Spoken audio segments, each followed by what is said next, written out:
ओम नमः शिवाय। श्रावण मास महात्म्य 10वां अध्याय। ईश्वर बोले, हे सनत कुमार, अब मैं आपसे शनिवार व्रत की विधि का वर्णन करूंगा, जिसका अनुष्ठान करने से मंदत्व नहीं होता है। श्रावण मास में शनिवार के दिन नरसिंह, शनि तथा अंजनी पुत्र हनुमान, इन तीनों देवताओं का पूजन करना चाहिए। दीवार पर अथवा स्तंभ पर नरसिंह की सुंदर प्रतिमा बनाकर हल्दी युक्त चंदन से और नीले, लाल तथा पीले सुंदर पुष्पों से लक्ष्मी सहित जगतपति नरसिंह जी का भली भांति पूजन करके उन्हें खिचड़ी का नैवेद्य तथा कुंजर नामक शाक का भोग अर्पण करना चाहिए। उसी को स्वयं भी खाना चाहिए और ब्राह्मणों को भी खिलाना चाहिए। तिल का तेल तथा घृत स्नान भगवान नरसिंह को प्रिय है। शनिवार के दिन तिल सभी कार्यों के लिए प्रशस्त है। शनिवार के दिन तिल के तेल से ब्राह्मणों तथा सुवासिनी स्त्रियों को उपटन लगाना चाहिए तथा कुटुंब सहित स्वयं भी संपूर्ण शरीर में तेल लगाकर स्नान करना चाहिए तथा उड़द का भोजन ग्रहण करना चाहिए। इससे भगवान नरसिंह प्रसन्न होते हैं।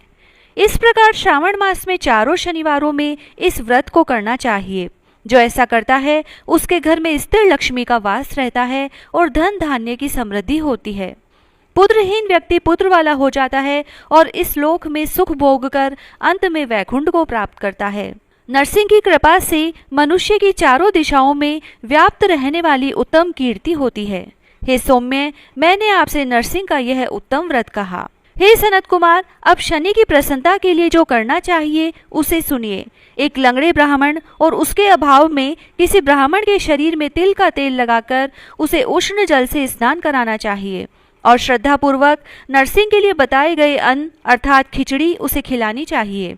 उसके बाद तेल, लोहा, काला तिल, काला उड़द, काला कंबल प्रदान करना चाहिए। इसके बाद व्रती यह कहे कि मैंने यह सब शनि की प्रसन्नता के लिए किया है, शनिदेव मुझ पर प्रसन्न हो। उसके बाद तिल के तेल से शनि का अभिषेक कराना चाहिए। उनके पूजन में तिल तथा उड़द के अक्षत प्रशस्त माने गए हैं। हे मुने, अब मैं शनि का ध्यान बताऊंगा, आप ध्यान पूर्वक सुनिए। शनिचर कृष्ण वाले हैं, मंद गति वाले हैं, काश्यप गोत्र वाले हैं, सौराष्ट्र देश में पैदा हुए हैं, सूर्य पुत्र हैं, वर देने वाले हैं, दंड के समान आकार वाले मंडल में स्थित है, इंद्र नीलमणि तुल्य कांति वाले हैं, हाथों में धनुष बाण त्रिशूल धारण किए हुए हैं, गिद्ध पर आरूढ़ हैं, यम इनके अधिदेवता हैं, ब्रह्मा इनके प्रत्यधिदेवता हैं।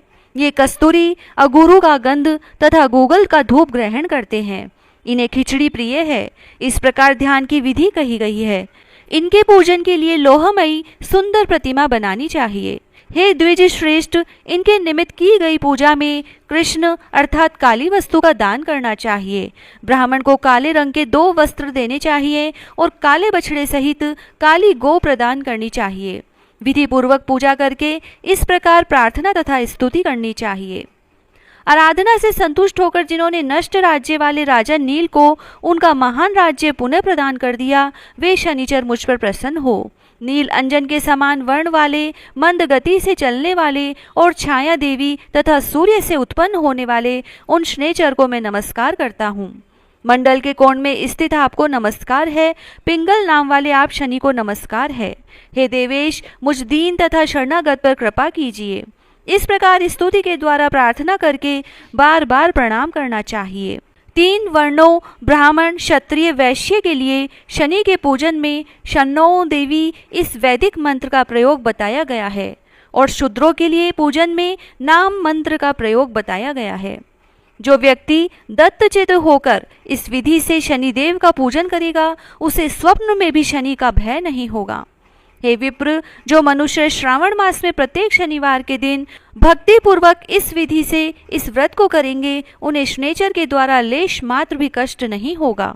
जन्म राशि से पहले, दूसरे, चौथे, 5वें, 7वें, 8वें, 9वें अथवा 12वें स्थान में स्थित शनि सदा कष्ट पहुंचाता है। शनि की शांति के लिए क्षमाग्नि इस मंत्र का जप करना बताया गया है। इसकी प्रसन्नता के लिए इंद्र नीलमणि का दान करना चाहिए। हे सनत कुमार, इसके बाद अब मैं हनुमान जी की प्रसन्नता के लिए विधि का वर्णन करूंगा। हनुमान जी की प्रसन्नता के लिए श्रावण मास में शनिवार को रुद्र मंत्र के द्वारा तेल से उनका अभिषेक करना चाहिए। तेल में मिश्रित सिंदूर का लेप उन्हें समर्पित करना चाहिए। जपा कुसुम की मालाओं से, आक धतुर की मालाओं से, मंदार पुष्प की मालाओं से, बटक बड़ का पेड़ के नैवेद्य से तथा अन्य उपचारों से भी यथाविधि अपने सामर्थ्य अनुसार श्रद्धा भक्ति से युक्त होकर अंजनी पुत्र हनुमान जी की पूजा करनी चाहिए। इसके बाद बुद्धिमान को चाहिए कि हनुमान जी की प्रसन्नता के लिए उनके 12 नामों का जप करें। हनुमान, अंजनी सूत्र, वायुपुत्र, महाबल, रामेष्ट, फाल्गुन सखा, पिंगाक्ष, अमित विक्रम, उदधिक्रमण, सीता शोक विनाशक, लक्ष्मण प्राणदाता और दशग्रीव दर्पहा, यह 12 नाम है। जो मनुष्य प्रातःकाल उठकर इन 12 नामों को पढ़ता है उसका अमंगल नहीं होता और उसे सभी संपदा सुलभ हो जाती है। इस प्रकार श्रावण मास में शनिवार के दिन वायुपुत्र हनुमान जी की आराधना करके मनुष्य व्रज तुल्य शरीर वाला, निरोग तथा बलवान हो जाता है। अंजनी पुत्र की कृपा से वह कार्य करने से वेगवान तथा बुद्धि वैभव से युक्त हो जाता है। उसके बाद शत्रु नष्ट हो जाते हैं, मित्रों की वृद्धि होती है, वह वीरशाली तथा कीर्तिमान हो जाता है। यदि साधक हनुमान जी के मंदिर में हनुमत कवच का पाठ करे तो वह अणिमा आदि 8 सिद्धियों का स्वामित्व प्राप्त कर लेता है और यक्ष, राक्षस तथा वैताल उसे देखते ही कंपित तथा भयभीत होकर वेगपूर्वक 10 दिशाओं में भाग जाते हैं। हे सत्तम, शनिवार के दिन पीपल के वृक्ष का आलिंगन तथा पूजन करना चाहिए। शनिवार को छोड़कर अन्य किसी दिन पीपल के वृक्ष का स्पर्श नहीं करना चाहिए। शनिवार के दिन उसका आलिंगन सभी संपदाओं को प्राप्त कराने वाला होता है। प्रत्येक मास में 7 वारों में पीपल का पूजन फलदायक है, किंतु श्रावण में यह पूजन अधिक फलप्रद है। इस प्रकार श्री स्कंद पुराण के अंतर्गत ईश्वर सनत कुमार संवाद में श्रावण मास महात्म्य में शनैचर, नरसिंह, हनुमत पूजनादि शनैचर कृत्य कथन नामक 10वां अध्याय पूर्ण हुआ। जय श्री राधे।